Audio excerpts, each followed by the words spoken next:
अब दो राज्यों के विधानसभा की तस्वीर आपको दिखाते हैं। एक विधानसभा बिहार की, दूसरी दिल्ली की। दोनों विधानसभा में अलग अलग मुद्दों पर लेकर जमकर हंगामा हुआ। दिल्ली में उपराज्यपाल के अभिभाषण के दौरान बीजेपी विधायकों ने सीएम के इस्तीफे की मांग पर हंगामा किया। इसके बाद आम आदमी पार्टी विधायकों ने नारेबाजी शुरू कर दी।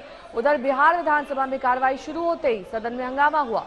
हंगामा करते हुए बीजेपी विधायक वेल में पहुंच गए। बीजेपी मंत्री इसराइल मंसूरी से इस्तीफे की मांग कर रही है। आरोपी है कि हत्याकांड के तार मंसूरी से जुड़ रहे हैं।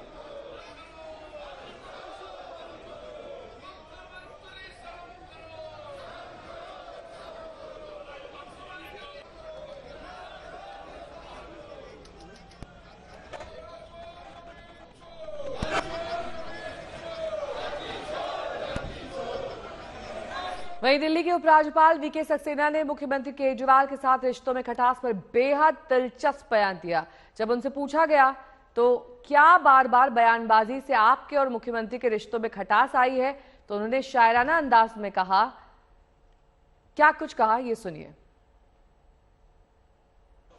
देखिए, इसमें कोई शक नहीं है कि पिछले कुछ दिनों में कुछ जो मर्यादाएं होती हैं बोलने की वो टूटी हैं। लेकिन एक बात मैं कहना चाहूंगा, एक पेड़ ने बड़ी खूबसूरत बात कही है हवा के लिए, वो मैं यहाँ पर कहकर आपके सवाल का जवाब दे रहा हूँ कि रोज गिराती है पत्ते मेरे, फिर भी हवाओं से टूटते नहीं है रिश्ते मेरे। तो रिश्ते बने रहेंगे ऐसा लगता है। ये तो एलजी वीके सक्सेना को आपने सुना। अब दिल्ली के मुख्यमंत्री को सुनिए। लोग देख रहे थे रूल्स के मुताबिक एलजी के भाषण के दौरान डिस्टरबेंस करना एक तरह से मर्यादा के खिलाफ है, एक तरह से हाउस का कंटेम्प्ट है। तो उसके ऊपर अभी एक प्रस्ताव सारे सदन ने पास किया है कि इस पूरे मामले को उचित कमेटी को भेजा जाएगा कि एलजी के भाषण के दौरान इस तरह से डिस्टरबेंस नहीं करनी चाहिए थी।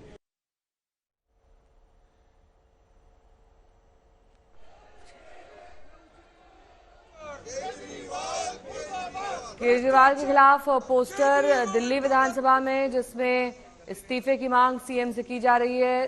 दिल्ली विधानसभा के भीतर भी बवाल हुआ। वेल में बीजेपी के विधायक पहुंच गए और लगातार मांग की केजरीवाल के इस्तीफे की। मुंबई में होने जा रहे बागेश्वर बाबा के कार्यक्रम को लेकर कांग्रेस की भवें तन गई हैं। कांग्रेस ने चिट्ठी लिखकर महाराष्ट्र के सीएम एकनाथ शिंदे से मांग की कि बागेश्वर बाबा के कार्यक्रम को इजाजत नहीं दी जाए, क्योंकि बागेश्वर बाबा अंधविश्वास फैलाते हैं।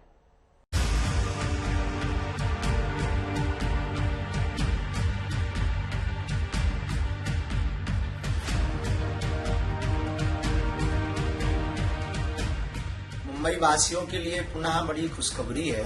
मुंबई महाराष्ट्र में पुनः बागेश्वर बालाजी की कृपा से 18 मार्च को एक दिवसीय दिव्य दरबार लगने जा रहा है।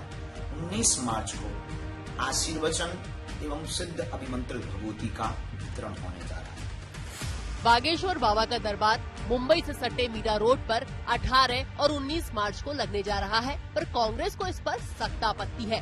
महाराष्ट्र कांग्रेस प्रदेश अध्यक्ष नाना पटोले का कहना है कि बागेश्वर बाबा के दरबार में अंधविश्वास फैलाया जाता है। ऐसे आयोजन के लिए महाराष्ट्र में जगह नहीं है।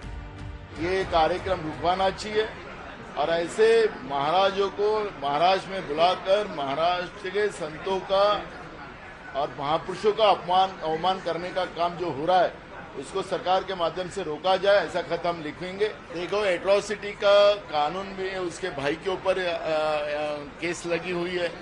वो परिवार ऐसे ही जातिवाद और यही व्यवस्था को टॉर्चर करने वाला ये बागेश्वर के, महाराष्ट्र तो नहीं बोलूंगा, महाराष्ट्र शब्द बड़ा होता है। बागेश्वर मानसिकता के लोगों को महाराष्ट्र में लगाम लगाना चाहिए, सरकार ने उसको आगे आना चाहिए। ये मांग हम करेंगे, क्योंकि महाराष्ट्र का वातावरण खराब करने का अगर सरकार ही खुद कुछ आगे आती है तो ये बात महाराष्ट्र के लिए अच्छी बात नहीं। कुछ वक्त पहले बागेश्वर बाबा का दरबार नागपुर में लगा था। उस समय उनके संत तुकाराम महाराज पर दिए बयान को लेकर वारकरी समुदाय नाराज हुआ था। इसे लेकर भी पटोले ने बागेश्वर बाबा पर हमला बोला है। संत श्रेष्ठ तुकाराम महाराज वो सिर्फ महाराष्ट्र के नहीं तो पूरे देश के, दुनिया के सर्वश्रेष्ठ संत रहे। और वो संत के बारे में ऐसे भोंदू बाबा आकर महाराज जैसे पुरोगामी विचार के राज्यों में उनको गलत बोल रहे हैं, तो ऐसे भोंदू बाबा के ऊपर सरकार ने कार्रवाई करना चाहिए। वही बीजेपी जो सत्ता में है वही उनको प्रमोट कर रही होगी, तो उसका पीछे का कारण तो समझना चाहिए। हमने मांग भी की थी इस सभा में, विधान परिषद में, कि इस बागेश्वर बाबा पे सख्त कार्रवाई की जाए।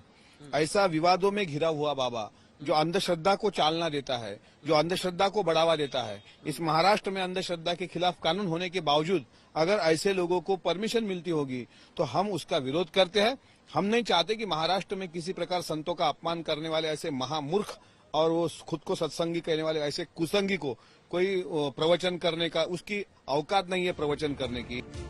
जबकि खुद को बीजेपी से ज्यादा सच्चा हिंदुत्ववादी बताने वाला ठाकरे गुट ना तो खुलकर बागेश्वर बाबा का समर्थन कर रहा है और न ही विरोध में कांग्रेस के साथ खड़ा दिख रहा है। अगर सनातन धर्म का प्रचार प्रसार हमारे देश में हो रहा है तो हम अपनी खुशी जाहिर करते हैं। समय समय पर हमारे महापुरुषों ने हमें ज्ञान दिया है, हमारे साधु संतों ने, ऋषि मुनियों ने हमें प्रेरणा दी है। उसी क्रम में यदि कोई भी युवा उपदेशक हमारे समाज को एक दिशा देने का काम करता है तो हम सदैव उनके साथ रहते हैं। यदि कोई उन्माद फैलाना चाहता है, सद्भावना बिगाड़ना चाहता है, तो हम उसके खिलाफ होते हैं। नागपुर में अंधविश्वास निर्मूलन समिति ने बाबा बागेश्वर का काफी विरोध किया था और उन्हें अपने कथित चमत्कार दिखाने की चुनौती दी थी। इस विवाद के बाद से ही बागेश्वर बाबा चर्चा में आए थे। मुंबई से ऋतिक भालेकर के साथ आज तक ब्यूरो। सबसे पहले बात करते हैं उस शातिर की जिसने अपना दिमाग ऐसा चलाया कि जम्मू कश्मीर से लेकर देश की राजधानी तक न जाने कितने सरकारी अफसरों का दिमाग चलना ही बंद हो गया और फिर उसने जमकर ऐश की, और वो भी पीएमओ के बड़े अधिकारी के तौर पर, फुल प्रोटोकॉल। लेकिन कहते हैं ना, बकरे की मां कब तक खैर मनाती, और एक दिन भांडा फूट गया।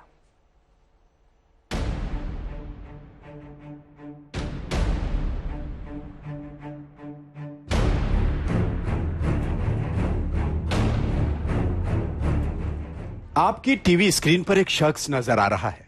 अच्छे साफ सुथरे सूट जैसे उम्दा कपड़े, आंखों पर ब्रांडेड काला चश्मा, अपने काले जूतों के साथ सफेद बर्फ को रौंदता हुआ ये आगे बढ़ता जा रहा है। एक नजर में ये किसी बड़े अफसर का गुमान भी देता है, क्योंकि आगे पीछे Z+ सिक्योरिटी नजर आ रही है।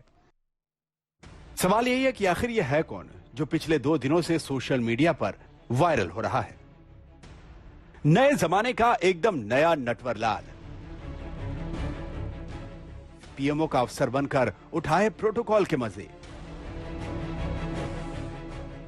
जम्मू कश्मीर प्रशासन के अफसरों के साथ की मीटिंग, गुजरात के किरण भाई पटेल की दिलचस्प कारस्तानी, बर्फ की सफेद चादर पर दिखी फरेब की काली करतूत। जी हां, ये एक फरेबी है जिसने खुद को प्रधानमंत्री कार्यालय यानी पीएमओ में स्ट्रेटेजी और कैंपेन्स का एडिशनल डायरेक्टर बताया था।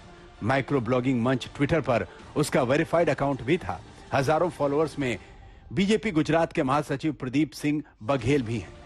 पटेल ने ट्विटर पर कुछ वीडियो भी शेयर किए थे जिन्हें उसने अपनी ऑफिशियल विजिट करार दिया था, और इन क्लिप्स में वो पैरामिलिट्री के गार्ड्स के इर्द गिर्द नजर आया था।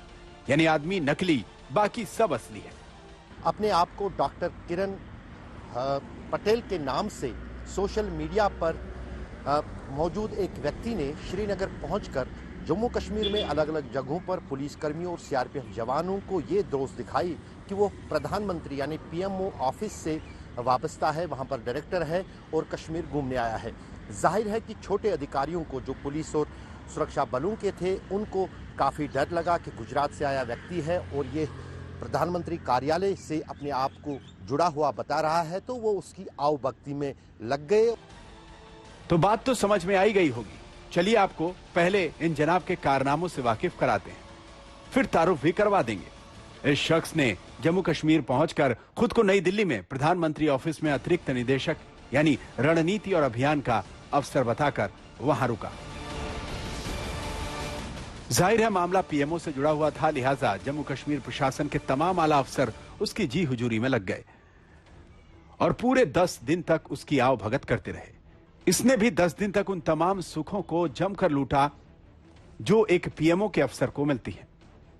रिपोर्ट्स के मुताबिक यह जनाब होटल ललित के कमरा नंबर 1107 में रह रहे थे। उसने मध्य कश्मीर के बड़गाम जिले में स्थित दूधपत्री समेत कश्मीर के कई इलाकों का दौरा किया। इस दौरान पटेल के साथ एसडीएम रैंक का एक अधिकारी भी था। जम्मू कश्मीर के तमाम आला अफसरों के साथ मीटिंग की, बॉर्डर के इलाकों में विकास के कार्यक्रमों का जायजा लिया, पूरे प्रोटोकॉल के साथ राज्य के तमाम अफसरों से मुलाकात की, राज्य में केंद्र की तरफ से किए जा रहे कार्यक्रमों का जायजा लिया, पूरी Z+ सुरक्षा के साथ टूरिस्ट स्पॉट्स का दौरा भी किया। शातिर इस ठग ने सेल्फीज बनाई, वीडियोस बनाई और सोशल मीडिया पर उन्हें शेयर करने लगा ताकि वो न सिर्फ जम्मू कश्मीर में बल्कि पूरे देश में सोशल मीडिया के माध्यम से दोस्त जमाए। लेकिन जम्मू कश्मीर पुलिस ने जब पूछताछ की कि आखिर ये व्यक्ति है कौन, तो पता चला कि वो कोई पीएमओ अधिकारी नहीं बल्कि एक ठग है और उसी बीच उसे जम्मू कश्मीर पुलिस ने गिरफ्तार कर लिया। अब जनाब का तारुफ भी हो जाए। असल में जब 10 रोज पहले इनकी असलियत सामने आई तो जम्मू कश्मीर प्रशासन का सारा अमला सन्न रह गया। पहचान जगदीश पटेल के पुत्र किरण पटेल के रूप में हुई और ये इनका असली नाम है। पेशा फरेब का जाल बिछाना। लेकिन जम्मू कश्मीर में पूरे 10 दिन ऐश करने के बाद आखिरकार इनके पाप का घड़ा ऐसा फूटा कि सीधे काल कोठरी में जाकर ही इन्हें सांस मिली। दरअसल जैसे ही जम्मू कश्मीर पुलिस को इनकी असलियत का पता चला तो उसने बड़ी ही सफाई से इनके इर्द गिर्द पहले पूरा शिकंजा फैलाया, फिर 10 रोज पहले गिरफ्तार कर लिया। अरेस्ट किए गए किरण पटेल ने जाली दस्तावेजों के आधार पर आधिकारिक प्रोटोकॉल प्राप्त किया था। किरण पटेल पर आरोप है कि उसने धोखाधड़ी का सहारा लेकर लोगों को ठगा, इसलिए उसके खिलाफ धारा 419, 420, 467, 468 और 471 आईपीसी के तहत मामला दर्ज किया गया है और जांच जारी है। सुनील जी भट्ट, श्रीनगर, आज तक। इस फर्जी आईएएस अधिकारी को लेकर फारूक अब्दुल्ला ने जम्मू कश्मीर प्रशासन को घेरा है। पूछा है कि आखिर ऐसी चूक कैसे हो गई? क्या ये सुरक्षा से खिलवाड़ नहीं है?